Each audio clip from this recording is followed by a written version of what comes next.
inaasahang dadagsa ang mga runner mula sa iba't ibang panig ng Mindanao sa gaganaping Cagayan de Oro Marathon ngayong Disyembre sa naparte ng 2026 Philippine Marathon Majors 2026. May ulat si Bernadette Tinoy.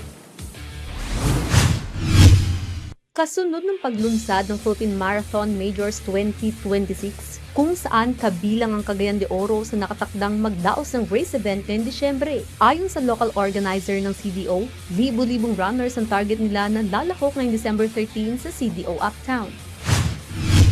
We're really looking forward. As a matter of fact, konting tidbit, yung marathon namin usually happens in August.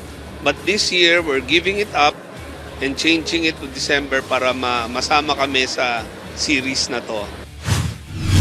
Dahil sa patuloy na pag-usbong ng popularidad ng running sa Cagayan de Oro, marami na rin ang mga runners na nahihikayat na maging bahagi ng mga run clubs.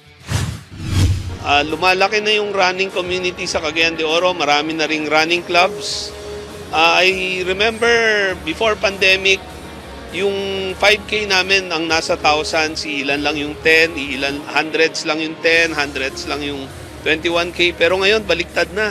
Nasa hundreds na lang yung 5K, nagta-thousands na yung 10, tsaka yung 21. So, lumalaki na talaga yung community, running community. Samantala, sa tulong na rin ng Department of Tourism, Run Rio, at lokal na pamahalaan, inaasahan na mas tataas pang antas ng turismo sa nasabing lugar.